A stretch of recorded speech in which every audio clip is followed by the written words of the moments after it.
है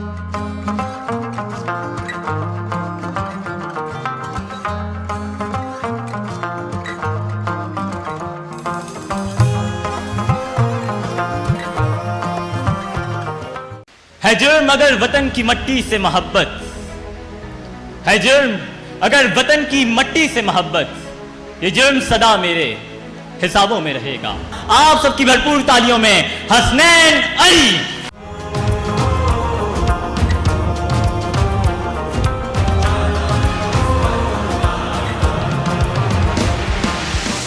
ये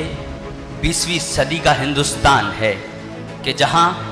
गुलामी की जंजीरें तोड़ने वाले, आज़ादी का जज्बा रखने वाले, जुल्म के निज़ाम को तस्लीम न करने वाले, अपने हक के लिए आवाज़ उठाने वाले कुछ तुयूर बसते हैं जो कि सोच रहे हैं शजर के बारे में कि जहां वो गुलामी के चुंगल से निकलकर आज़ादी की ज़िंदगी गुजार सकें। ये तुयूर ऐसे शजर के बारे में सोच रहे हैं कि जहां वो बगैर किसी खौफ के अपनी इबादत गाहों में जा सकें। हर ताकत उनके इस आज़ादी के जज्बे को ख़त्म करने में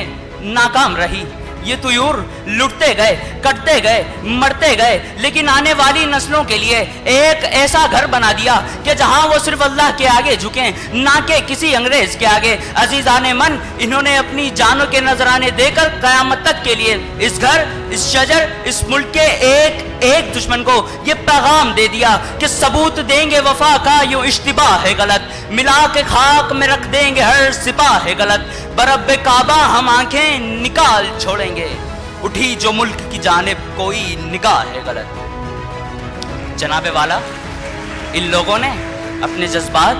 ख्यालात, अपनी सोच को सिर्फ बातों की हद तक महदूद नहीं रखा, बल्कि इनकी जो सोच थी कि हमें अपना एक आज़ाद मुल्क चाहिए, इस सोच पर इन्होंने सब कुछ लुटाकर नक्शा पाकिस्तान को दुनिया के नक्शे पर उभारा।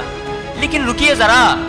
सब्र कीजिए कि ये जो कहानी थी, ये तो जिद्दोजहद से लेकर आज़ादी तक के सफ़र की कहानी थी, कि ये तो थी 20वीं सदी के हिंदुस्तान की दास्तान, लेकिन ये है 21वीं सदी के पाकिस्तान की दास्तान। जी हाँ, यह है 21वीं सदी के लुटे हुए, बिके हुए, जले हुए, सूखे हुए, गिरते हुए उस शजर की दास्तान कि जिसके अपने ही बसने वालों ने इसे जलाकर रख दिया। ये उस शजर की दास्तान है कि जिसकी टहनियाँ टूट चुकी हैं, पत्ते सूख चुके हैं, कोई रसीला फल इस पर बाकी नहीं। और अगर बात की जाए यहाँ पर बसने वाले लोगों की,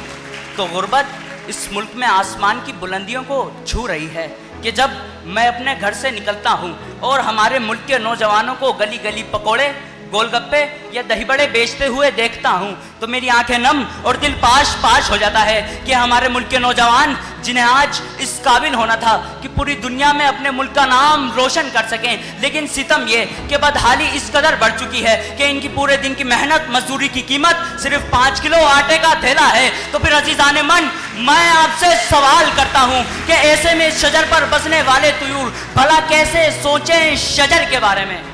कि इन्हें तो गुर्बत, महंगाई, आटा चीनी, तेल घी में इस तरह उलझा रखा है कि लोग इस मुल्क को तबाह बर्बाद करने वालों की तरफ मुतवज्जे ना हो, कि लोगों के वहमो गुमान में इस मुल्क के लिए कोई सोच भी हो तो मनफी हो, और फकत यही हो कि वो सोचें इस पाक सरजमीन से कूच कर जाने के बारे में। ऐसे हालात में अपने तुयूर ही सोचते हैं अपने शजर को छोड़ जाने के बारे में। वो अपने ही देश से बागी होकर ये कहने पर मजबूर हो जाते हैं कि इस देश ने हमें दिया ही क्या है, और ऐसे में वो तुयूर कहीं और हिजरत करने का सोचते हैं तो उनका घर, उनका शजर उन्हें ये सदा देता है कि थक गए हो तो थकन छोड़ कर जा सकते हो,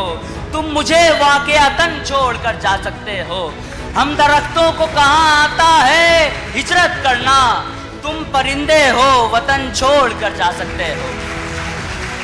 लेकिन जनाबे वाला, हमें मुतवज्जे होना होगा कि अगर किसी मुल्क पर कई दहाइयों से 2-3 खानदान हुक्मरानी के मजे ले रहे हों, वो हुक्मरान अय्याश, करप्ट, जालिम और इंतहाई गिरे हुए साबित हो चुके हों, अवाम पर जुल्म सितम के पहाड़ तोड़ते हों, अपने मुल्क का पैसा चुराकर बैरूने मुल्क मुंतकिल करके मुल्क को खोखला कर चुके हों, अवाम को टैक्सों के बोझ तले दबाकर तालीम, सेहत, इंसाफ, रोजगार छीनकर कस्मा पुरसी की जिंदगी जीने पर मजबूर कर चुके हों और फिर अवाम पर अपना खौफ मुसल्लत किए हों, तो इस मुल्क की अवाम पर फर्ज हो चुका है कि वो अपने ऊपर मुसल्लत गिरोह से निजात हासिल करने के लिए खुद को बदले, अपनी सोच बदले, अपने ख्यालात बदले। अगर इस मुल्क की अवाम खुद को जालिम हुक्मरानों के चुंगल से आज़ाद नहीं करवा लेती तो ऐसे मुल्क और ऐसी अवाम हमेशा के लिए गुलाम बनकर तबाह हो जाते हैं। तो फिर निकलो पाकिस्तानियों, निकलो अपने घरों से हुसैनी बनकर वक्त के यजीदियों के खिलाफ।